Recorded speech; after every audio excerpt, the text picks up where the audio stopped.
So, here we are. Good evening, everybody. Good morning, good afternoon, good whatever it is for you if you are watching on the replay, if you are listening on iTunes or Spotify or Stitcher or SoundCloud or watching the replay on YouTube or the replay on Facebook or wherever you are. Thank you so much for joining me. Do come and join us live next time. We do this every Monday evening, 9 p.m.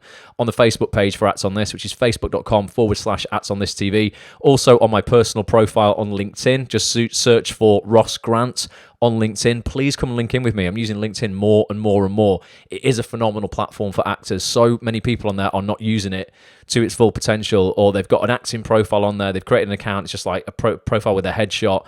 It's like, and it's useless. Like, they're not doing anything with it at all. LinkedIn is very much like Facebook was in 2012 in terms of the organic reach you can currently get on LinkedIn. If you are posting compelling, interesting content around your life and your career, you can get so much more reach with that on LinkedIn organically, i.e. without paying for paid ads, than you can do on Facebook. A Facebook page these days is practically pointless unless you want to pay to run ads from it. Facebook's algorithm basically says don't show any content from this Facebook page to barely anybody who has even liked the page. So if you have a page, for instance, Joe Blogs Actor, and you are not running Facebook ads, you're not paying to advertise and get attention that way, it's pretty much pointless you posting anything to it. You know, if you've got 2,000 people like that page, less than 100 of them are going to see it every time you post something.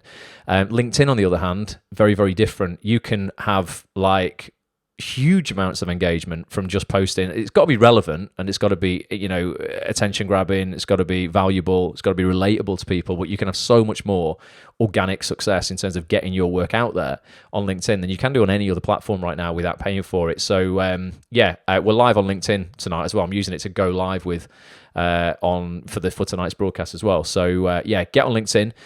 Come and add me. And then we also go live on Twitter, which is twitter.com/Ats on This TV. And just come and get involved like all these people. I have one more shout out to everyone who's joined tonight. Now more have just jumped on. Dawn, Tony from Chicago, Shannon, Alex, Alison, Georgia, Adam, Bill, Wendy's here. All right, Wendy, how you doing? Sophia, Andrea, Caroline, Shannon, Angie, Caitlin, Kerry, Lucy. I'm not making these names up. These are all people who are here now on Facebook. Corinne. He's here. Who else have we got? Ruben's here. Leroy's here. Kurt's here. That looks like a new name. Kurt Faulkner. Not seen your name before, mate, on here. Thank you so much for joining us. Claire Dean in the house. Jessica, Kevin from Dublin. I mean, like, literally so many people. Shelley's just joined us. Please come and get involved with this. It's completely free. We do it for an hour every Monday night, 9 till 10. Tonight, I want to talk about a few things, right? It's really interesting, like, time of year for this, for me now, right? It's the 30th of September, 2019. That means tomorrow is October the 1st, obviously, 2019. You're like, it's totally obvious, Ross. Of course it is. But that means we are going into the fourth and final quarter of 2019.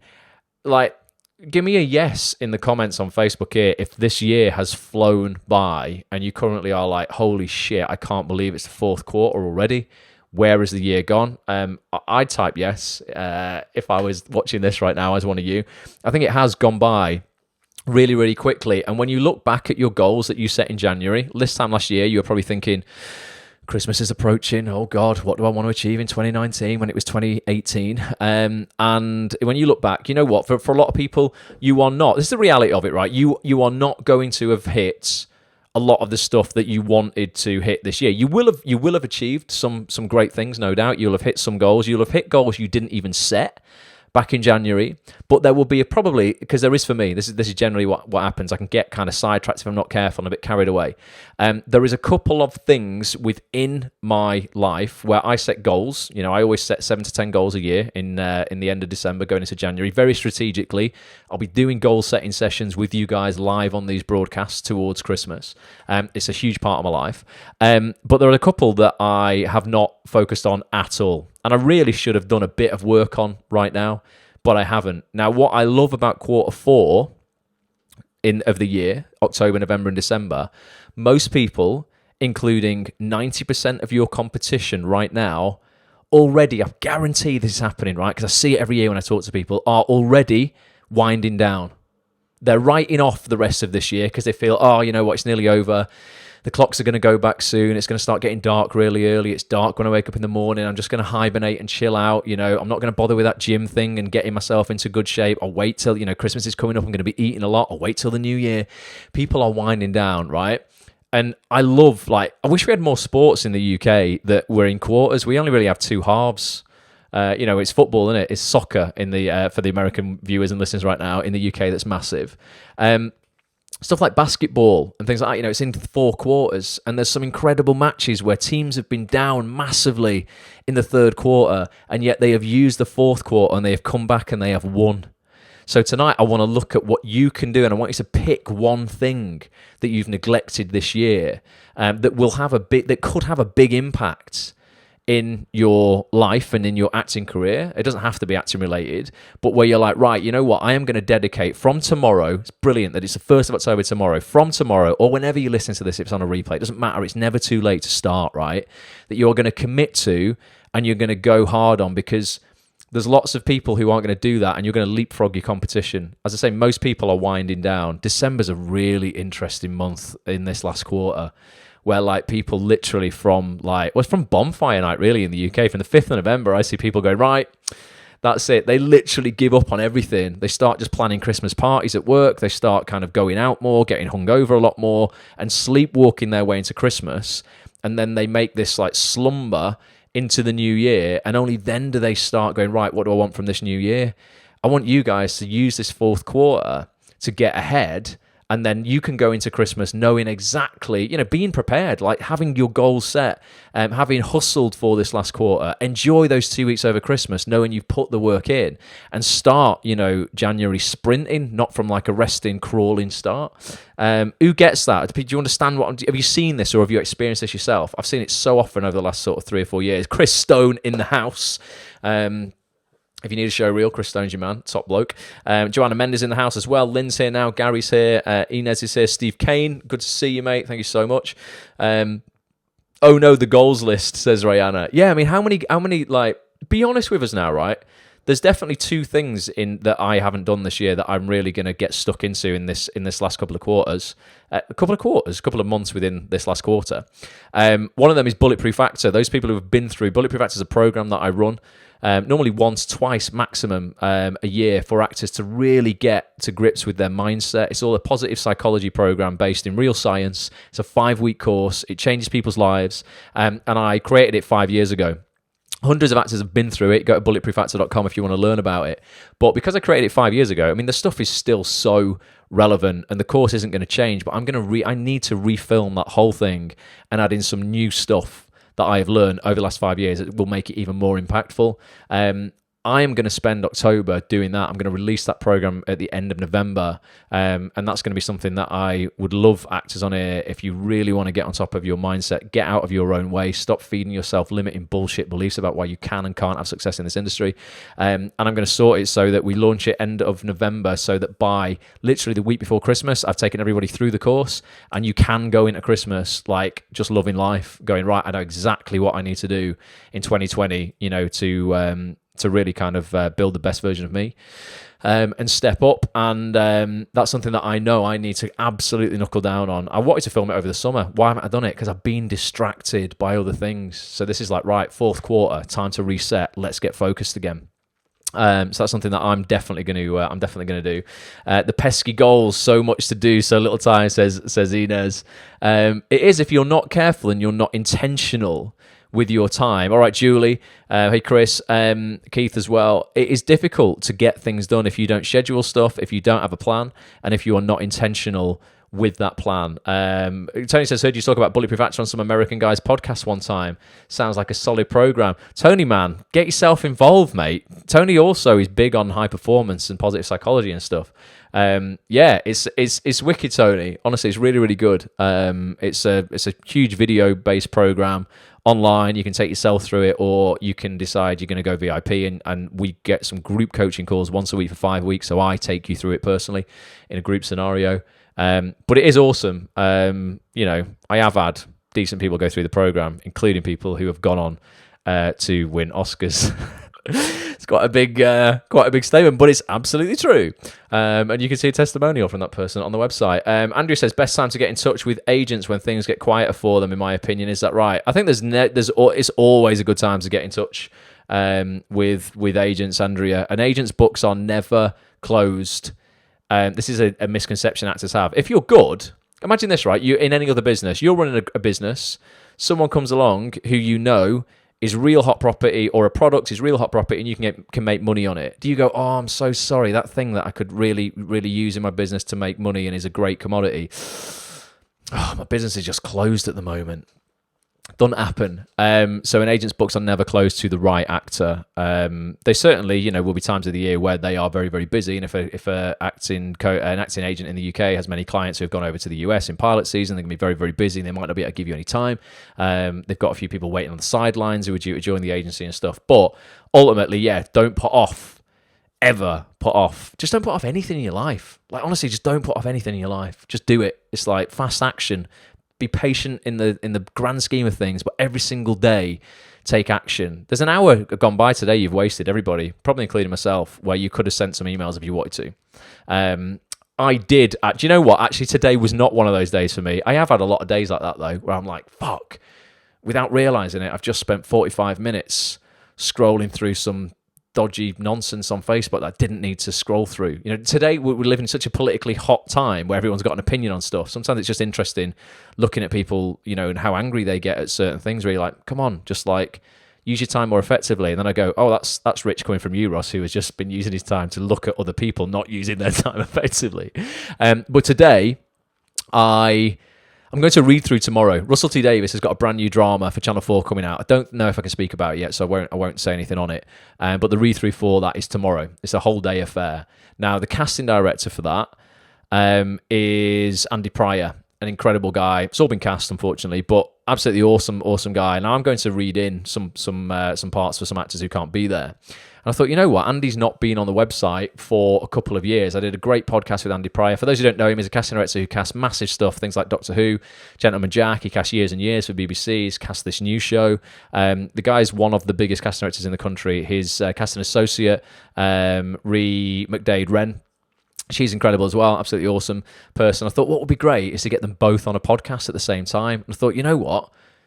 I'm all about asking for what you want in life. I always say life will pay any price you ask of it, but what do you want? I thought, well, you know what? I'm going to say, listen, whilst I'm at this read through, what are the chances of us jumping in an Uber once we've finished, coming back to my apartment and sitting down and we do a roundtable podcast with Andy and Ree?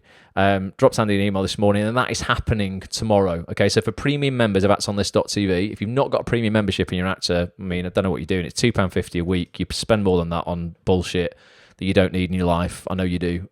Coffees, I do, because I spend £4 on a coffee at Costa. It's expensive, isn't it? But £2.50 a week, God, total no-brainer. For premium members, I'll ask you to do this now, actually. I'm going to ring... We're not going to have Andy and Ree round here for a long time. We're only going to have an hour, so I'm probably going to do about 35 minutes of chatting to them to get lots of information out of them about the way they cast and how actors like everyone here can get in front of them and get in the room to audition for them for the big shows that they cast. But I'll probably have time to phone two premium members who are already a member of actsonthis.tv.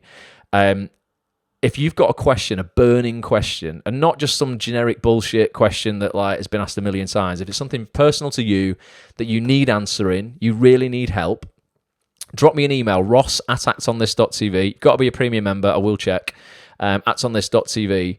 I will ring you tomorrow, sometime between probably 3:30 and 5 o'clock. It will be from a withheld number, so don't ignore it if you do get a call. But email me, ross@actsonthis.tv, with a question for Andy and Ree. And if I can, I can only going to get 2 of you on. I'll probably get 20 emails, but I will do my absolute best. I'll pick the best questions, to be honest. So just think about what you need help with. And yeah, that's a way for you to get access to these people that you'd never get access to normally in that capacity. So that's something that's exciting that's coming up tomorrow. That will be available in the members area on actsonthis.tv probably next Monday. I put a podcast out today, another brand new podcast, if I got my web browser here. This is a really cool podcast. I'm going to play you a bit of this in a minute with Emmerdale actress Isabel Steele. This has gone out on actsonthis.tv. That's the preview of it. If you're not a member, go to actsonthis.tv, click on What's New in the top right-hand corner, and you'll get a 15-minute preview of that. If you want to listen to the full thing, get a membership, go into your members area. And for those who are members, if you go into your members area here, you'll find it here. Here it is at the top of the features with actors. That's the full podcast. It's an hour and 45 minutes. We talk about Isabel's sort of journey into acting. She got the part in Emmerdale when she was 15, super young. Started when she was 16. She's now 18. She's been in it 3.5 years. We talk about ultimately auditioning for soap, what the screen test was like, if she went back, how what she would do differently, how she initially went for a part. She went for the part of Gabby in Emmerdale, didn't get it. She was gutted, rejected, but then it led to her getting the part of Liv a few months later. Which suits Isabel far more. She just wasn't right for Gabby. She was perfect for Liv, the character Liv in Emmerdale. So we go all through that. She gives plenty of tips and things that she has learned through being on the show, being on set, being an actor in a serial drama. We talk about creativity, following your creative calling, because Isabel wants to sing as well. And I know a lot of actors are really paranoid about having more than one creative pursuit, where they're like, look, am I cheating on my acting career if I decide I'm going to write, or I'm going to direct, or I'm going to sing instead, or I'm going to paint, or I'm going to draw, or whatever it is? Like, I need to go all in on my acting. No, you don't. In my opinion, it makes you quite dull. Have other creative pursuits. So we talk about that. It's just an awesome chat, an hour and 45 minutes. So that's in your members area right now. I'm going to play just some of my vlog. I put a vlog out on YouTube this morning where I show behind the scenes of recording these podcasts. So tomorrow with Andy, I'll record behind the scenes of that as well. You'll get to watch that. But who's seen the vlog? Is there loads of people who have seen it? If you have, I won't play it all. If there's nearly everyone's seen it, if nearly everyone hasn't seen it, it's only 20 minutes. So I'll play the vlog out now, and then we'll look at setting some goals and how I'll come back on and how you can make this last quarter really, really count in your life and in your year in 2019 and your career. Let's see. Let me know if you've already seen the vlog, who's seen it. And if loads of people that I've already seen it, then I won't play it all. If you haven't, then I might as well just play it. All right, Chris. Tony says, I heard you talk about Bulletproof. I've read that one. I would like to do Bulletproof. But Andrew, you should definitely do Bulletproof Actor. Honestly, so I'm not just saying it's so good, because I'm not reinventing success and reinventing the wheel with this. What I've done is I've been through a lot of positive psychology programs over the last 10 years that changed my life. I've just cherry-picked the best elements that really work for me from each of these programs, curated it all into one program. It's like 5 hours of video, 5 weeks of live coaching, 5 super in-depth workbooks, podcasts, loads of bonus stuff. It's wicked. It is, it's game-changing for a lot of people. Jamie's in the house. Michelle says, I want to do the course. Michelle, you can do it as well. Gary's here. Gary's been through the program twice.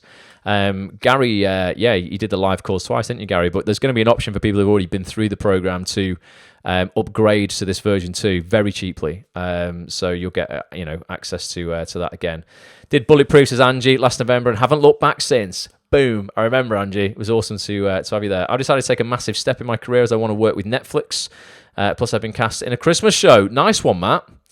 I bloody love Christmas. Honestly, I'm big on summer, but I bloody love Christmas. I don't like the weather, but I just bloody love Christmas. James says, you should come over to do a talk at Acting Mechanics with Rachel. James, I've been to Acting Mechanics. I was due. Rachel was going to be filming All Creatures Great and Small a couple of weeks ago and wouldn't have been able to make it until the afternoon. So she said, well, I come and take a session in the morning. So I was going to do it, but then she managed to get the day off, so I didn't need to. But I will definitely come over and do a session at Acting Mechanics. I love what those guys do there. Definitely. Chris says, I've decided to go to LA this month. Good on you, Chris. Do it, mate. I need to travel more. I know I do. I need to go to more conferences and more stuff. And this takes me on to, what I want to produce, right? I don't think there's any, really solid, and I mean like really decent acting industry events. I just don't think there are. Like 2-day events where over those 2 days you would get to hear from maybe 10 speakers. And I mean at the top of the game. So like the biggest casting directors, not just, with respect, kind of like, I don't know how.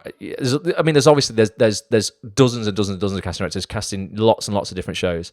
I'm talking about bringing the casting directors in who, I'm not saying they're any better than anybody else. Don't get it twisted that way. But in terms of the cast, like the biggest, so people like Andy who's coming around tomorrow. And we get like 5 of the biggest casting directors. We get 5, really big actors or writers, some like real household names, and we do a 2-day. Like on a Thursday and a Friday, it'd probably be in Manchester Media City, something like that. There'd be 100 seats available or something like that. And it's just a real in-depth, next level industry kind of seminar. It wouldn't be cheap because that costs a lot of money to put on. You've got to pay your speakers quite a lot to be there. But I just don't think anybody's doing that. And I mean like really giving proper value and real, not just entry level stuff, but just real talk. Like, that's useful for people who want to work at the very top of the game. So yeah, I'm absolutely gonna look at doing that. It'll probably be in the new year because I'm going to focus on Bulletproof Actor for the next couple of months. But if you'd be interested in that, do let me know. Alex says I did go on specific agents' website today and literally did say our books are currently closed and we are not accepting applications from actors, mate. If you've got something to offer us, just send it anyway. If you can get an email address, just send it, because you don't know whether they put that. They've got an IT guy who's the only guy who can update their website, and they asked him to put that on 3 months ago. Forgot it's there and haven't taken it down because they don't know how. Their IT guy just put it up there 3 months ago and has since gone on holiday or left the company or whatever. I never just accept. Just don't accept no. Basically, just put stuff out there. What have you got to lose? Rachel's going to be in the All Creatures Great and Small remake. Yeah, absolutely. That's what I'm talking about. Yeah, so she's been filming it for quite a while. I was at the read-through for All Creatures Great and Small. Channel 5 are remaking it with PBS, the guys who make Downton Abbey. Brian Percival, the director of the original Downton Abbey. Like the first, I think Brian did I think he might have done all bar a couple of series or a few episodes within each series, but he's massive. Great director. He's directing All Creatures Great and Small, and it's brilliant. The script's great, so charming. It's going to be a very, very easy watch when it comes out. Right, George is here. All right, George. Thanks for being here. All these comments. I've got so many comments. I can't keep up with them all. Drew's here. Right, what I'm going to do. People are saying not yet, not seeing it. Right, so the general consensus is people haven't seen the vlog. I know there's a couple of people on here who have seen it, or maybe you've listened to the full podcast with Isabel today. But let's play it anyway. It's only 20 minutes. It is entertaining. I hope it's useful. And this might just get you into the mood for killing the last quarter of this year. As I say, it starts tomorrow. There will be something you have not started this year that you wanted to start when you were making your goals in January or thinking of New Year's resolutions or whatever it is. I can see people joining the list for the early bird for Bulletproof Actor. Thank you for that. I think, George, have you just done it? I've just seen an email come through saying people are joining the list. Bulletproofactor.com if you want to get on the early bird list, because there's actually a finite number of places for the VIP version of that, because it is group online coaching, so I can't have more than roughly 50 people within that. Let's play this vlog. You're going to enjoy it. It's a bit of a laugh. You'll also see me go in Isabel's dad's salon. He has a hair salon. I get my hair cut by Isabel's dad. If you're in Urmston, you want a good haircut by the father of Isabel Steele. Gets a Phil Steele hair design. Here's a vlog. I'll see you in 20 minutes. I can still keep up on your comments, guys, so do comment. I can type answers to those, and then I'll jump on camera once this is over. All right. Watch it till the very end, or should I let you go and watch that on YouTube so people don't leave the broadcast, because you'll think when the credits are up that it's over. That happens sometimes. No, actually, go and watch it on YouTube if you watch to the very end. But let's watch it anyway. I'll stop waffling. See you in 20-ish minutes. This is the first podcast you've done, or what? First podcast ever. Ever? Never done one. How are you feeling about it? Excited or I'm nervous? well excited.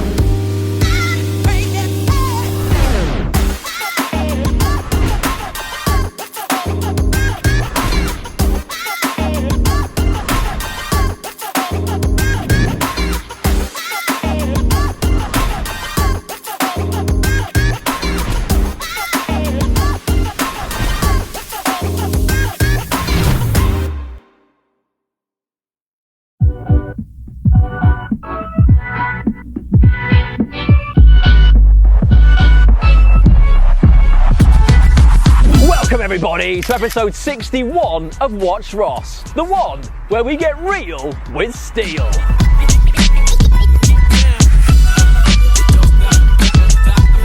All right, Isabel Steele, what are you doing here? I've not seen you in ages. Not seen you in ages, what are you watching? I'm watching episode 38 of Watch Ross. Oh right, episode 38 of Watch Ross, the one that you were in. Yeah. Wow, what a coincidence. Well, that's good. Is your dad Phil Steele in? I want a haircut and I want him to do a podcast with me. No, we left at 5:30. What? So we can't cut your hair or do the podcast. He's supposed to be doing a podcast with me right now. Is he? Well, he's a legend. He's the most talented Steele, isn't he? Yeah, yeah, you're right. Well, he didn't mention it to me. I don't know what to suggest. Do you need to do it today? Yeah, now. Literally, we're Right set up now? for it right now. I don't know how I feel about this, but maybe I could substitute. I know I'm not Phil Steele, but I'm a close second, surely. I mean, what would you talk about on a podcast? Well, I could talk about music. I could talk about acting. What about acting? What have you got to talk about acting? Emmerdale. And the winner is Isabel Steele. Oh, yeah. Yeah. Do we want to talk about acting and Emmerdale and music, Petch? It's not hairdressing though, is it? It's not It's hairdressing, not, no. but you're not going to get much better in short notice. I mean, Have you got your car? I have, yeah. At least we could get a lift back, Petch. I mean, I can cut your hair at home. No, you're not cutting me hair. Definitely not. Let's get your car. This is the Isabel Steele podcast.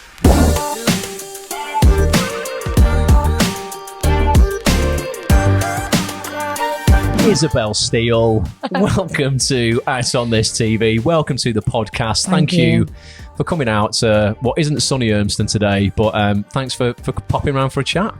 Thanks for having me. That was so unexpected how loud you came in with that then. Right, do you know what? I get quite excited 5 at the seconds and you start. went, welcome! Bang, straight in. Got to give it some energy, haven't you? Yeah, Got some caffeine. 100%. This the first podcast you've done or what?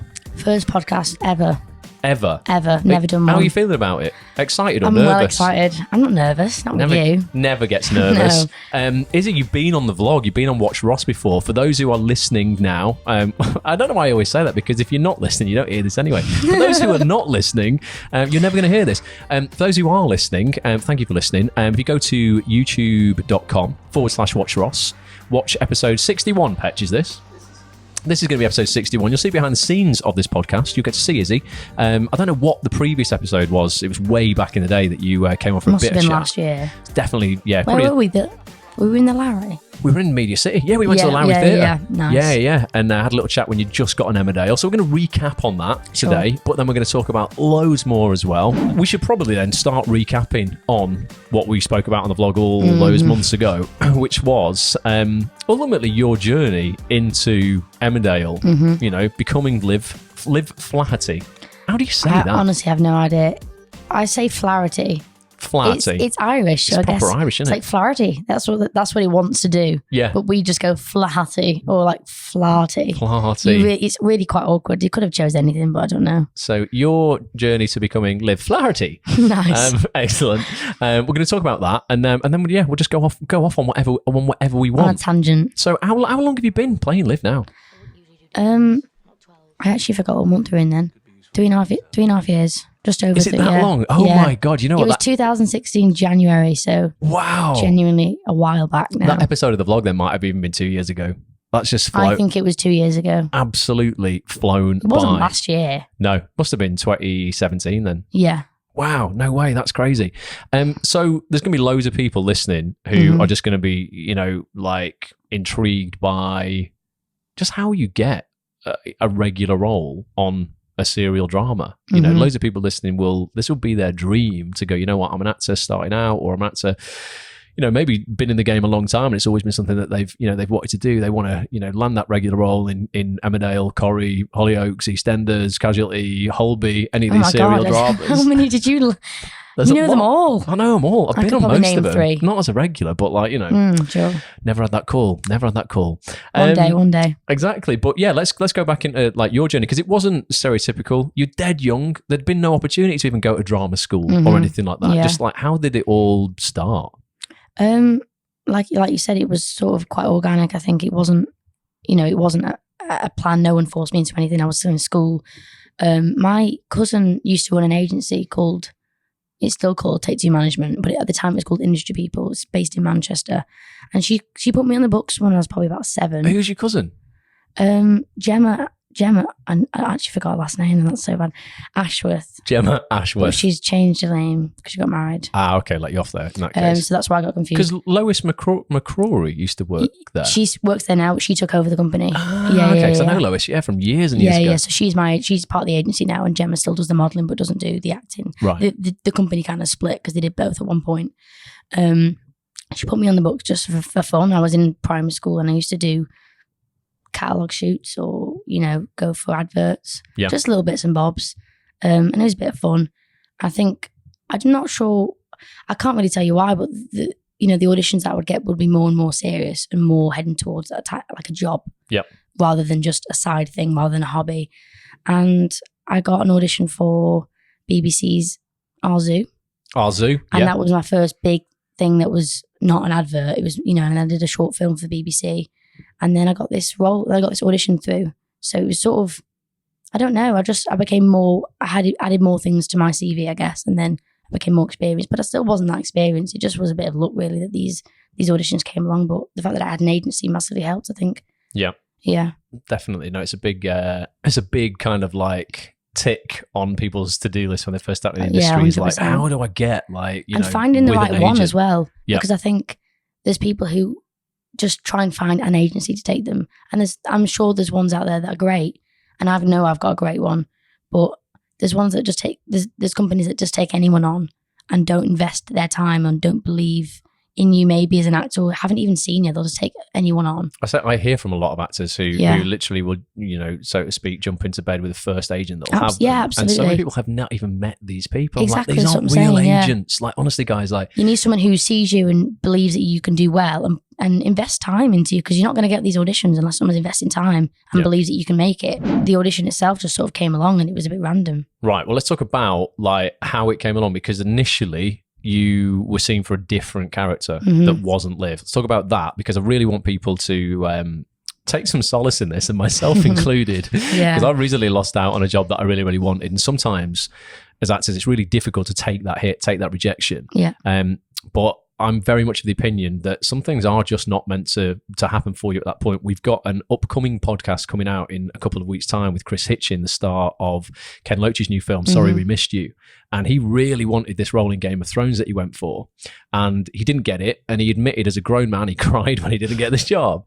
But then the Ken Loach film came along, completely out of the blue, didn't know that was going to happen. And when he looks at the dates of those two projects clashed. So had he been filming Game of Thrones, he would never have got the audition for the Ken Loach film. Yeah. So it's almost like life had rerouted him to something else. And I think that, you've always got to, even if, that's not always as obvious as you would like it to be, you always have that in the back of your mind going, this role was not meant for me. Something else is going to come along that's better, is going to be suited to me better, and if I'd have got this, I wouldn't have ended up going on to do that thing. Tell us about that, because you initially were going for the role of Gabby, yeah? Yeah. Yeah, I guess it is probably quite hard to accept that and just know in the back of your head that something will come of it, or there's something further down the line for you. But at the time when you're in it, it's so difficult to see past just the rejection, just the no. And I went for the role of Gabby originally, and I did about 2 auditions and did a screen test with Sam Giles, who plays Bernice on the show, who would have played my mother if I'd have got the role as Gabby. And I left the auditions thinking I'd done great. I did as well as I could. I didn't mess up, I felt really good about it. And I think I'd got down to the final 3. And it was, I honestly thought I'd got it. And we all do that, don't we? We all do that. We always go, I've nailed that. And it's usually the opposite. Nailed it. And I didn't get it. And Rosie Bentham got it.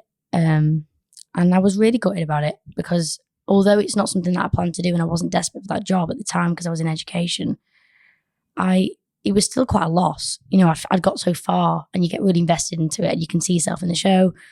It was really hard to hear that. And they emailed me, they rang my mum actually and said, we've gotten the role that we think Izzy would be great for, but it's not on screen. Because obviously I was auditioning around October of 2015 and Gabby was due to go on screen, I think early December. So it was pretty much audition, screen test, straight on screen. Maybe 2 weeks later you get the scripts and you go on.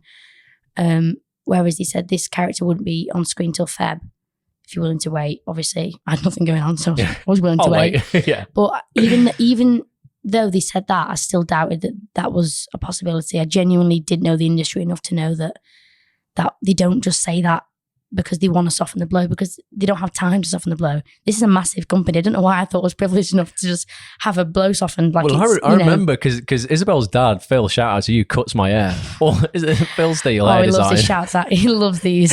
Give him a proper good shout out. Yeah. Do you know what? I'd normally be having a haircut on Friday. I'm going to run a voiceover Do you go every work week? every 2 weeks. Every That's 2 weeks on commitment. Friday. Wow. I'm just like, I always, do you know what? Your dad's so cool. I'll ring him up on the day and be like, mate, anytime you He fit us doesn't in. do that for everyone. Does he not? No, honestly, this is just a you thing. He literally would just squeeze me and go, yeah, all right, 100%. mate, 1:15, yeah, come in.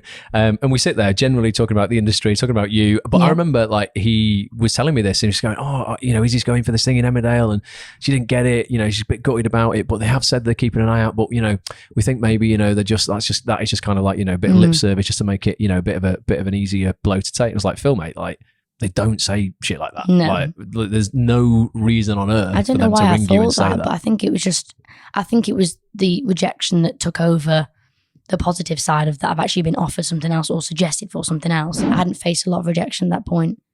So that was the first hit. So I think that's why I took it so hard, and I genuinely didn't believe that they were considering me for this role. I don't know why I thought that, but I think just being young and naive and not really knowing a lot about the industry, and now know that that's not something that happens unless they're genuinely considering you. Yep. And they they don't were just say it. genuinely They were, considering yeah. it. So the audition for Liv eventually came up, yeah? Yeah, they rang and said, Let's have a look at the experience you have had then over the last 3.5 years, and let's pick out some of the main things you have learned as an actress. Are we going to let us say actress these days? Do I have to say actor? This is what I feel mean. like some rules come out, but you say what you want. I know, you say I'm what not you want. offended. As an actor, actress, I don't know what we're allowed to say Whatever. anymore. But yeah, let's have a look at the things that you've learned that other people can put into their auditions or can put into their craft if they're on set shooting stuff, whether they're shooting a TV show or their own short or whatever it is. Just things that you've learned ultimately, and you might have learned off other cast members that have been more experienced than you, that's just made you a better actress. Let's pick a few things out. Okay. I think first things first is to be nice to everyone. I cannot stress that enough. Yeah. I cannot stress that enough. If you're nice to people, you'll go far. People will want you back in their things.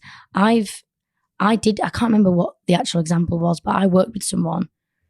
Oh, it was a BBC short film called Lost. And it was on an online thing, and I did it about, I don't know. Did Red do that? Yeah, Red Production Productions, Company. yeah. Yeah. I mean, I God, was they in just that made the and biggest I was- drama in the world. Yeah, I know. But at the time, I think they're quite small. I didn't know them at the time, and I was only young. Yeah. I think I did that when I was about 10, 11. And the AD that worked, the first AD that worked on set, he joined Emmerdale a year later. Wow, okay. And remembered me from it. And you genuinely do meet the same people. I know it feels like there's a million people out there working in the industry, but there's not really. There's just quite a small pool of people who are freelance and work in several different things. I think being nice and having a good reputation is key, because people do talk, and if you're not nice, people will remember that. So what about in terms of like craft, in terms of actually becoming as a better actress, in terms of your technique and stuff? What have you learned from being on set every day? I mean, I watch a lot of dramas and stuff, and Yeah. I think picking up little things that you find effective is definitely key. I've watched a lot of people and gone, God, I would never have thought to do that. That scene, that's so clever. And What kind of thing? Because I'm all about nicking stuff, because I Oh, feel I always nick I things. feel other people have only nicked them off someone else anyway. I try and nick things, but it's hard playing Liv. There's only so much you can do. You can't nick something from a police officer because you're not going to ever be that No. on the show. But I don't know. I get a lot of inspiration, even if I don't necessarily demonstrate it at work. It stays in here, and I just remember little things that people have done, and I just find it fascinating. So I just watch a lot. I think I just watch a lot of stuff. Let's relate this back to the seizure storyline you just had to play, Mm-hmm. because this is something that you could have gone way big on and like overboard and Yeah, like gone, I'm going to yeah, have a yeah. seizure, so I need to make it really dramatic and Yeah. massive. Talk us through like how that actually works on the show when you've got to represent something, a medical condition that you don't have, you have no experience of, and how you make that authentic then as an actor. Well, I guess with the seizure, it was a bit different because I was nervous, because it's a physical thing. It's not, I've got to, act like an alcoholic, for example. That's one of my past storylines. Yeah. That's a lot of crying and a lot of pretending to be drunk and stuff. But a physical seizure is so hard to replicate, because that's a complete takeover of the body. we're going to delve a little bit into you. Okay. And I mean, there's a standard set of questions we always kind of ask each guest, but I don't know whether we should just go off piece, Petch, and just ask some other crazy. I always like the fear one, but I feel maybe we've kind of already had a bit of an answer on this. But What the biggest fear? just real honestly, where does fear crop up in your life? Like, as in, like, what are you afraid of? Like right now, like in your life, is there a theme of something that you feel is holding you back right now? What is that? It's time. Okay. Yeah, it's time. So obviously I've told you that I'm just scared of failing, full stop. What is failure to you? What's failure? To me is so different to other people. It's your own thing, isn't it? And success depends on the person. Like, some people would see me now and be like, she's successful and she will be for the rest of her life. I'm always worried about that. And I see myself being somewhere, and that they're my own expectations. So for me, failure isn't meeting my own expectations. What are they? What are they? I think it's just to be. I think in the future I'd like to be a musician and an actress at the same time. Lady Gaga. Oh my God, a Lady Gaga. That'd do it for me. That was right. Whatever. Like, that for me is what I want to be doing in my life, as well as traveling the world. Like, that's a ridiculous goal. So, but for some people, if they'd have done one of those things, that is them achieved. They've done the life goal. They're successful. They're fine. I've just got such high expectations. I always have. So I think not reaching them is failing for me. There's just so many things I want to do, and that's where time comes into it.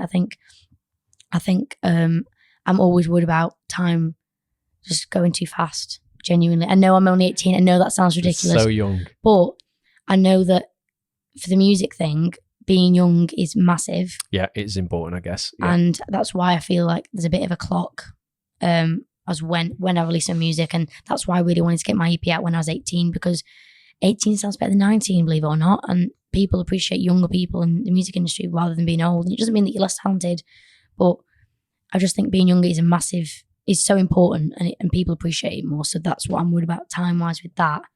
And I'm just constantly thinking, am I utilising my time right? And honestly, I said this before, but I'm going on my phone way too much. And I just think, am I making the most of this time? So here we are on the balcony. We've come outside after the podcast. It was an hour and 45 minutes of fire. So much fire that it's so hot in there. We've just basically come outside. Just want to expand, Izzy, on a couple of points before we wrap up on things that we just touched on the podcast. If you want to listen to the full thing, by the way, go to actsonthis.tv right now. It is available. There's just so much stuff in there, so much gold, like inspiration, stuff that's going to just motivate you. Ultimately, just like suffocate your excuses, I think. That's something that I kind of want to talk about now. We will talk, first of all, about what order did we say we do this in, Petch? What are we doing first? Creativity. Petch is on it. Because your Petch is on it, innit? So yeah, we spoke about there, like, different strings to your bow. So, like, you're an actress and you're massive on the music side of things as well, right? You know, this is a big part of your career. You want to make it even bigger moving forward. And there's a lot of actors and people, and I've mentioned this a number of times, who feel if they're doing something else that isn't acting, like they're cheating on their career. So, like, oh, I can't possibly, do music as well because I'm not taking my career as seriously as an actor, and you've got to go all in on one thing or you're never going to make it. We were saying how many people in the Emmerdale cast and other actors, that I know on loads of other shows do loads of other things, and some of them are not even remotely related to acting. Just like who do you know is crushing it in other areas, that could maybe like be a great example for the people watching? I mean, I know for a start that there's loads of people who write. Yep. I think a lot of actors write because they know what they want to be acting in, so I guess we have that in advance. But I mean, there's people writing comedy, writing horror. I mean, Dominic Brunt directs horror films. He does that. He took 6 months off and directed a horror film. Plays Paddy, yeah. And he wrote it as well, and his wife was in it. And honestly, the amount of people who do things, voiceovers, people are painting, people are doing music, but just behind the scenes are just not, just a hobby. But they're just spreading their creativity, I guess, and not sticking to one thing. And I mean, especially in a soap as well, because that is a regular job. You have time to go and do other things. It's not cheating the career. It's not, you actually just broaden your horizons, essentially, aren't you? So, yeah, I'm all for it. All for it. Yeah, don't worry about like labeling yourself or putting yourself in a box or having to just, just purely focus on acting. I think it just makes you dull as well. Some of the dullest people I know literally have nothing else in their life than just this. And it's like, life is rich. There's millions of things you can go and do out there. The other thing was something you said is really interesting, and this was you are afraid to fail, right? And for a start, let's define actually what that even is. Failure for people is so subjective and different. And I was saying this, I used the analogy that I heard a lot of kids at school use, which was, I'm not going to revise on purpose for my exam. So then when I do fail it, I can say, oh, you know what, like, I only failed because I didn't even try, didn't even bother. I think a lot of actors don't write, don't do music, don't do other stuff, don't even really go all in on their career if that's what they wanted to do, for fear of them really trying and failing. They're like, you know what, if I just don't try, it's a lot easier for me to accept that I failed because of that rather than I wasn't good enough. Let's just kind of explore that a little bit. I want people to start making the fear of failing because they didn't try, or fear of missing out because they didn't put their work online, greater than the fear of putting it online and people saying it's shit. Like, where do you stand on that? I agree, but I'm guilty of it, so I'm still learning to do this. I don't know why I'm because I think in most areas of my life, I'm not worried about what people think of me. Just when I meet people, I'm not that bothered if, not everyone's going to like me, and that's fine. But for some reason, when it comes to career, I never want to put myself out there in case I fail because I'm worried about being embarrassed about it.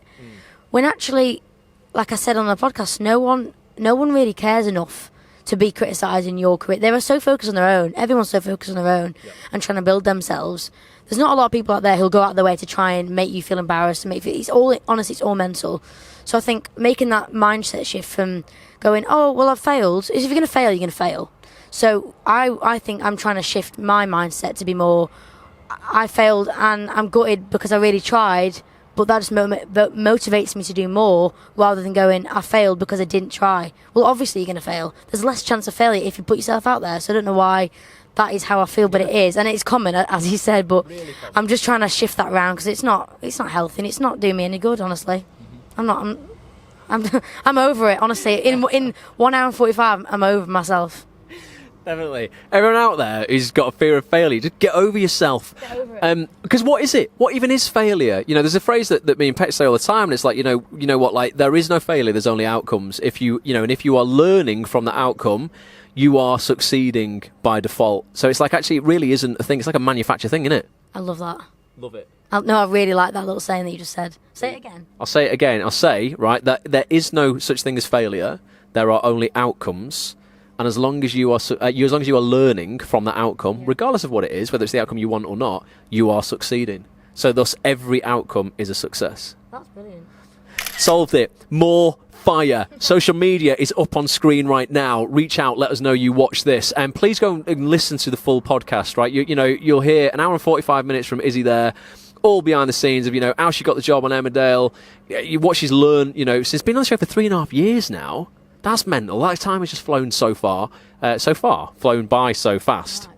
I can't even speak. I'm speaking so fast, I don't know what I'm talking about. And yeah, we talk about loads of stuff: life, music, fears, life experience, advice you would give everybody listening in order to expedite their success. It's just some like real golden info in there. Plus, you'll get access to hundreds of hours of other interviews with more incredible people.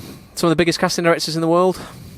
Actors, writers, producers. Just quality people, so do go check that out. @onthis.tv, get your membership.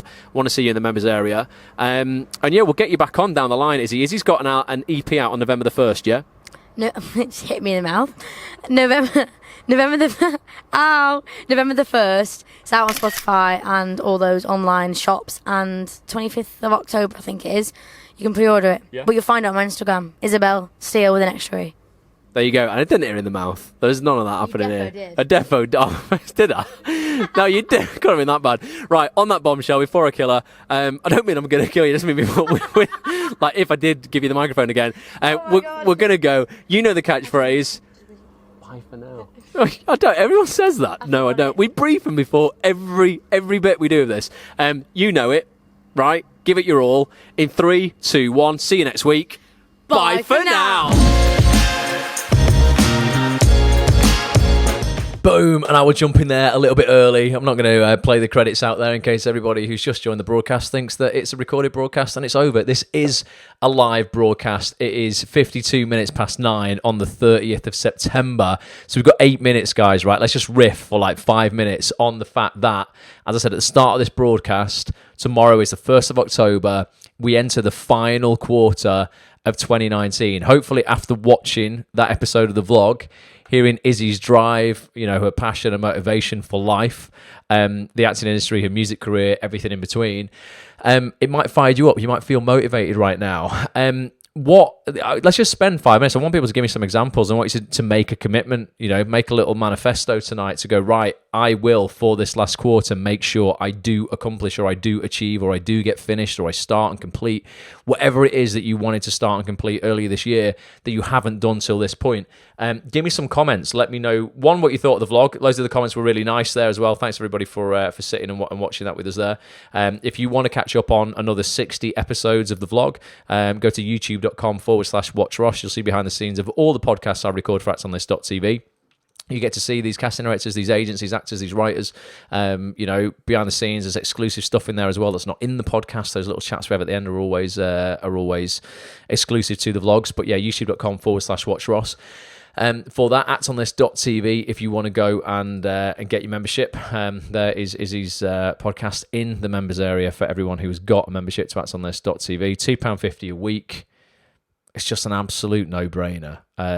Complete. There's you just don't get that anywhere else. So let me know what you want to commit to. What is it that you're going to do now in this last quarter of 2019 that you really want to get finished and get done? Like I said, for me, it's definitely refilming Bulletproof Actor. Loads of people have just joined the waiting list as well for Bulletproof Actor. It's a mindset program. I spoke about it earlier in this broadcast. Go to bulletproofactor.com if you want to learn more about it, how it can help you in your acting career, in your life, change your life, and get on the waiting list, get on the early bird list there. Thanks to everybody who's done that. I've just seen a slew of emails that have just come through from people who have joined the list. But what is it for you? So I want to film that, and I also want to finish writing episode 1 of a sitcom that I started writing 8 years ago, and got relatively far with. Got meetings with Sky, got meetings with a production company at the time called Bwark, who make The In-Betweeners, and got a load of notes to change it, and some of them I agreed with, some of them I didn't, and then I got busy with this other stuff, and I kept thinking, I'll put it on the back burner and I'll come back to it, and never did. 8 years have gone by, and now I'm like, no, now it is time. So that's definitely something that I am going to commit to for this last quarter. But what are you going to commit to for this last quarter? Matthew's he's definitely going to create his actor page on LinkedIn. You can create pages, you can create business pages on LinkedIn, but yeah, create just a personal profile, Matthew. That's all you need, and then link in with me. Just search for Ross Grant on LinkedIn, link in with me. LinkedIn is definitely an underutilized tool on for actors, just for every industry, to be honest. An incredible content distribution platform there if you've got something to say and a compelling message to get out and attention that you want to harness and use in and out of your career. Sending a spec comedy script out to 3 companies plus 3 agents, says Gary. Awesome, man. You've got, we've all got to hold each other accountable for this stuff as well, and that's where like the Acts on This private community on the website, actsonthis.tv, is really useful. Esther says, get my headshots and send myself to agents. Send yourself to agents, Esther. What do you mean? As in, get your headshots and send them to your agent, or send them out to agents. But come on, you've got to, really got to do this. It's important. Don't start like holding back now and winding down and getting cozy and staying in and Netflix and chill and let's stay warm while it's dark outside and put the Christmas tree up and do no work. You've got to get ahead of your competition in this last quarter. Alma says, I will sign up for Mixing Networks agent panel. Yeah, Mixing Networks do some great workshops. Do it, Alma. And once you've done it, post some proof. Tweet me at @ActsOnThisTV, @RossAGrant. Got new headshots done, says Andrea. Filming more scenes for my showreel. Getting the showreel edited and then blasting agents and casting directors. Going to hold you accountable for that as well, Andrea. You've got to do that. Fanny's got a sitcom as well. Want to see you yet finishing that. It seems like you're taking a lot of action on that, Fanny. Look forward to seeing that. It sounds absolutely won't give anything away. It sounds absolutely insane. Would not expect anything less from you. It sounds very, very funny. Can't wait to see Mickey Jones in that. He's an absolute riot. Update my IMDb account, says Fiona. Yeah, absolutely. You've got to do that then. Tweet us when you've done that. Alma wants to do her IMDb profile as well. Kev says I'm doing my movie and finishing my film actor training. Definitely commit to that, Kev. Kev's movies are great. The stuff that Kev does a lot of documentaries as well. They're awesome, Kev. Make sure you post those in the group. You show us those. Finish my show reel and find representation, says Joe. Well, we'll hold you accountable for that as well. I will. I'm going to be asking you all every week, that you are doing this stuff. Don't just get motivated tonight and then just let it go. Like, you have to follow through on this stuff. Andrew says, get an agent and just book support for Kate Smuthwaite. What's that? For York Tour. Oh, is she? Oh, so you're the support. So Andrew does a lot of comedy. So is that? So I don't know, Kate. Is Kate a comedian or something, Andrea? So you've got to do a 20-minute set, she says. Awesome. New photos are already up on Spotlight after 2 years renewal. Says Chris, he's going to LA. That's awesome. Ollie wants his first TV role. Right, so let's get... Ollie, man, we've got to get super, super, super specific if that's going to happen. You need to know, for your first TV role, you need to be so emotionally intelligent. Actors need to be, like... I want to start doing some more stuff on just emotional intelligence as well, like in this industry, in terms of knowing yourself, knowing other people, managing yourself, and managing other people. That ultimately is emotional intelligence. And to really know yourself and know actually, really what your playing type is, not what you hope it would be or you want it to be, and then going after roles you're never going to get cast in. We ultimately, 95% of actors, we get cast for who we are, not who we can be. Most roles are going to be you cast because it's very close to who you are as a person anyway. So if you really know yourself, Ollie, then you can really be specific with the casting directors you're targeting and what you are sending them, and sending them stuff that demonstrates you can do those parts you are asking for. And if it's a first TV role, generally you're going to be looking for your first couple of lines on one of the serial dramas. That's either Hollyoaks, Emmerdale, Coronation Street, EastEnders, Holby, Casualty. You want to then target those particular casting directors, with a real, precise message of who you are as an actor, knowing yourself. What you normally get cast as. Your headshot should represent that. Your showreel should represent that. And ultimately, you want to be asking specifically for what you want, as in, I am looking for one role in, for my first TV role. Do you have anything, coming up? Because they do. Serial dramas are casting roles that are 1 and 2 lines every single week, multiple of them. The paramedic who comes in, the nurse who comes in, the court clerk who stands up at the start and says, Your Honour, we have a verdict. It's things like that. It is so possible, mate. You've got 12 weeks to do it, but you've got to get super specific. Angie says, reinstate my LinkedIn profile. Angie, do it. Link in with me. Rayanna says, grateful for this year I've had. Did a big theatre job in Singapore. Wow. Moved back to the UK, signed with a new agent. Brilliant. And about to have a baby. Bloody hell. And bought a flat. Rayanna, you have... 2019 has been a big year for you, and it's not even over yet. But I didn't get to produce my short yet. Figure I can finish writing it when on maternity leave. Wow. Yeah, well, you're certainly cramming it in. It sounds like you are definitely hustling. Shannon says, continue writing. I started the other day due to Inspire, as we have to write our own monologues, and it made me want to write more and possibly develop a short film. I think that's an awesome idea. Creating your own content, I think I'm just all about that. Esther's sending stuff to agents. Kerry says, filming 2 scenes with Chris Stone in November. Awesome. That's fantastic.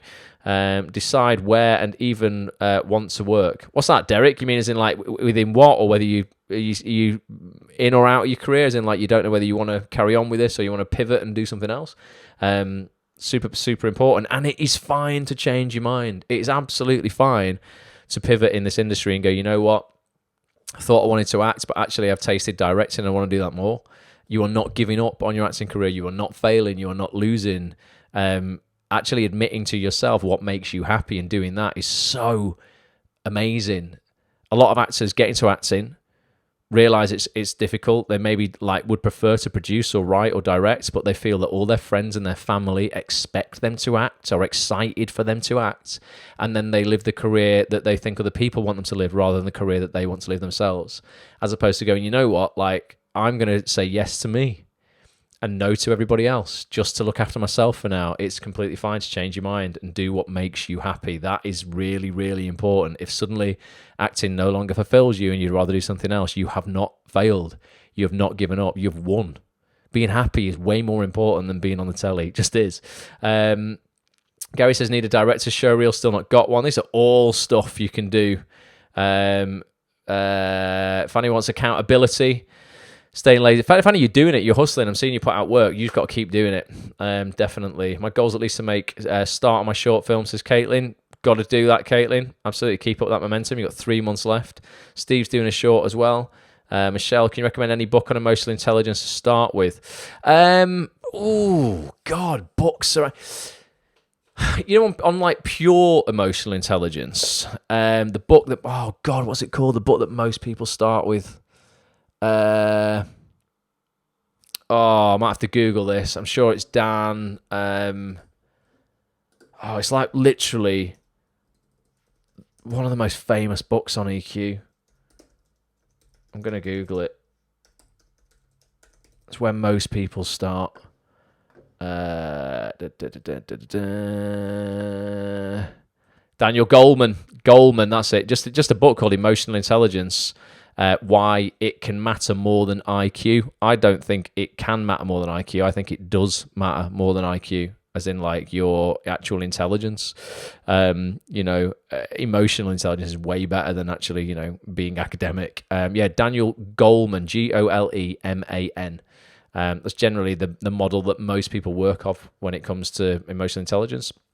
Ultimately, emotional intelligence is just, what, a lot of actors do have it. They just don't have a name for it.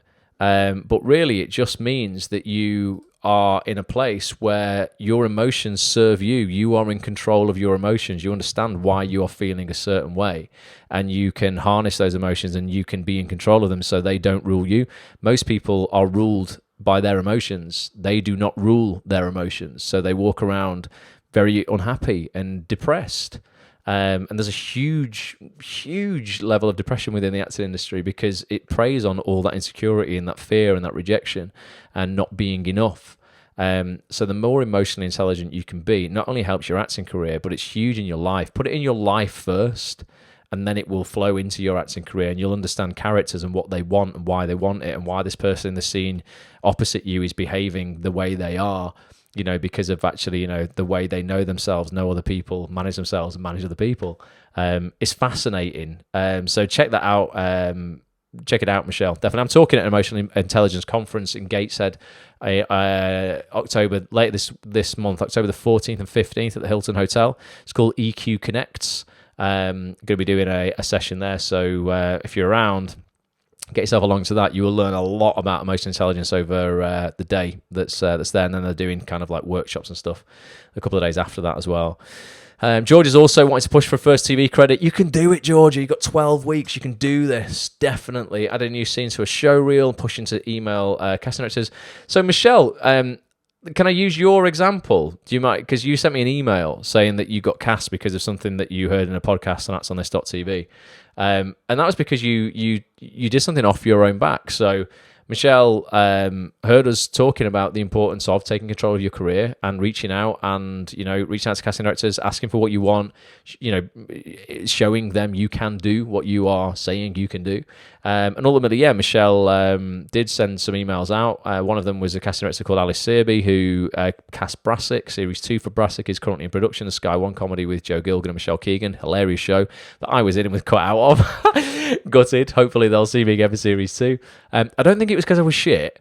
I hope it's because it actually, like, the scenes ran over. They didn't have enough time for every scene, and the part of the scene I was in wasn't integral to the storyline. So the producers said. So fingers crossed it wasn't because I was terrible. But ultimately, Michelle, you got asked to do a self-tape, didn't you? You had an audition, and then you got a part. That was off your own back. No one did that for you. Your agent didn't do it for you. You did it for yourself, right? This shit works. If your agent is telling you not to reach out and to casting directors yourself because they're insecure, that's all it is. Your agent is insecure. If they're telling you not to reach out, they're insecure that, like, you are going to do something that you shouldn't or say something that you shouldn't, which is impossible anyway, really, unless you're being an absolute knob on email. Like, how can you possibly, upset somebody by saying, hey, just wanted to reach out, introduce myself, here's my show reel, Huge fan of the show you cast. Would love to be seen for blah, blah, blah, blah, blah. Have a great week. As long as you're not writing War and Peace or being an absolute idiot, no one's going to be upset by that. And if your agent is like, don't do that, then they need to really like sort their heads out, because like, you know, Michelle did that. And I don't know if you're representing Michelle, but if you are, I'm guessing your agent is now getting paid from that job that you got yourself, because that's like how it works. So yeah, don't be... I just hate being at the mercy of just other people. I have to be in control of my own career to a certain extent as well. Right, we've gone on and on. There's all these comments. I'm so sorry I can't read them all. I've just got an absolute load through. So tomorrow, premium members of ActsOnThis.tv, I am interviewing Andy Pryor, casting director of Doctor Who, casting director of Russell T Davies' Years and Years. It was just out on BBC One, Gentleman Jack, starring Saran Jones. Huge dramas. He's casting associate Ree McDade-Wren as well. They're both coming around here. We're going to do a podcast. I want to ring a couple of actors if I've got time from the premium membership of Acts on This. If you have a premium membership at ActsOnThis.tv, email me, ross@ActsOnThis.tv. Email me your mobile number and the question you would like to ask Andy and Ree, and I will choose two people at random, or if you ask a fantastic question that I think is really interesting, I'll make sure I ring you sometime between 3:30 and 5 o'clock tomorrow afternoon. It'll be from a withheld number. Answer it if you get a call through, and hopefully you can talk to Andy and get your question answered. Ross@ActsOnThis.tv. I'm going to end with a little 60-second clip of the last podcast that I did with Andy. It was a couple of years ago. It's in the members area of ActsOnThis.tv anyway. It's a couple of years old, but it's evergreen. The stuff in this podcast still matters just as much as it did when I first recorded it. But here's 60 seconds of Andy talking about confidence and the thing that trips up actors more than anything else that he sees when they come into to audition for him. So I'm going to play this now. And then if I can get off this broadcast so I can end it. Still not used to this. Well, not used to it. They're still not sorted this out, Facebook. So you can end these broadcasts really simply. But I'm going to play this for you now. If you can do anything for you, do tweet me as well, at ActsOnThisTV, at Ross A. Graham. But here's 60 seconds of Mr. Pryor. He's one of the most legit casting directors in this industry. Love him to bits. He's so loyal. When he says he'll do something, he really does mean it. And he works at the absolute top of the game. So he's like not only amazing at his job, he's actually bloody super legit nice guy as well. Here it is. Thank you so much for being back next Monday night, 9 p.m. Until then, bye for now.